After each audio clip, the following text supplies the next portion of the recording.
Hi there, Trish here with Fat Lady Crochet. Hope you're doing well today. Welcome to the studio and happy Monday. Okay, let's just jump right in. First of all, I have finished the little vault boy. The tutorial is up. It's ready for everybody. And the written pattern is in the shop. So help yourself to that. Fatladycrochet.ca as well as Etsy and Ravelry for this little guy. And I just want to show you that swoop, that hair swoop, just in case you didn't see it. And because I'm kind of happy with that, it's a lot simpler than, it's a really simple technique. So, but I take you through all of that. When you buy the pattern, there is a link to the video as well. So anyways, there you go. Little Vault Boy is all finished. I'm pretty happy with him. And now it's time for me to work on Maximus, Lucy, and the Ghoul. So, but I don't know when I'm going to get to that because, yeah, I don't know. There's so many things on my to-do list. So, I'm not sure if you remember, I kind of banged out the Cookie Monster last week. Last week was kind of a weird week. So I banged out a Cookie Monster and like was super not happy with his face. And so I have frogged it back. This is what it looks like right now. And some of you guys had some very good suggestions. So I had asked for some guidance because like I just did not I was not happy with Cookie Monster. So his head was very round and his eyes were very round and they were really up high.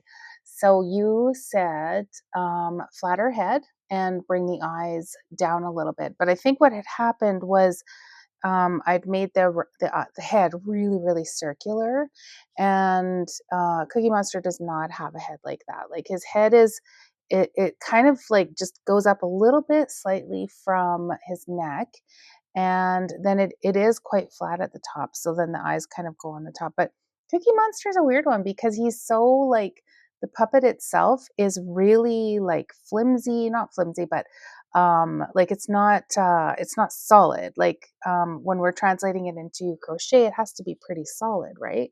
So anyways, that's where we're at. um I think I've got a better idea of where I'm going with this, and I don't feel like I'm rushing. Like I last week I was feeling like I just wanted to get it done. I'm like kind of overdoing the Sesame characters. It's taken a very long time. I love them. I'm so happy with how they've come out. And just this last one is like probably my own little rebellion against myself in dealing with it. So, anyways, I am planning to have this done pretty soon. And then we are going to get that pattern pack done and hopefully that book as well. So, yeah, so that's coming.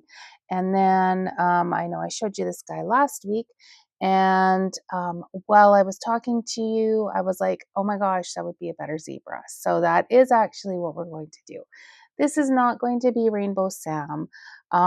Even though I did do the ears and I did do the cheeks and the nose, and I would have only needed to do the tail to be finished with Rainbow Sam. But I really think that this is going to be quite a magnificent zebra. And my plans are to get a whole group of rainbow pieces, patterns ready into a collection and into hopefully a book that celebrates Pride. So hopefully for June.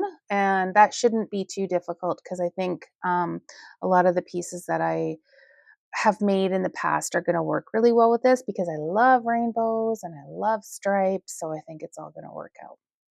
This morning I took some original pieces over to a little shop that I sell my things at and picked up the old stock. And I'm happy because I will have some stock to sell at Calgary Comic Expo coming up next month. So, but it was really interesting because I did not have that much to take this time. And the reason is because I've been keeping all of my things because I'm going to be using them to when I sell the books, I want to have like the samples there for people to see. So, so that was cool. That was kind of neat. But one piece that I did take over was a necklace. And that is something that I would like to start to design a little bit more. Maybe some wearable things, but wearables that aren't obviously going to take too long, because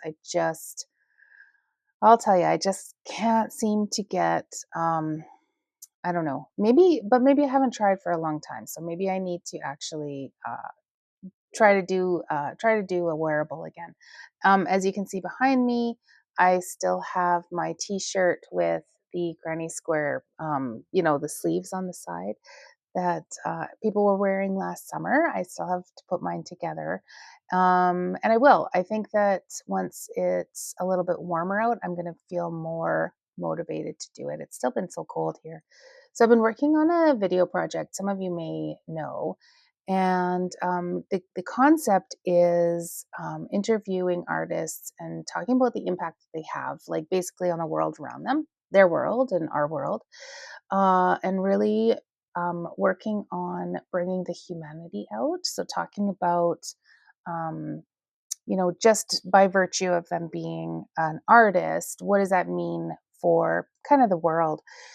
And one of the themes that comes up, and it comes up with the women that I work with that are opening businesses, and it all is talking about value and assigning value to services, to your pieces. I have been working with a person who's developing their website, and it's been a very interesting process because they are sort of grappling with um, what's the purpose of their website? Why are they building this website?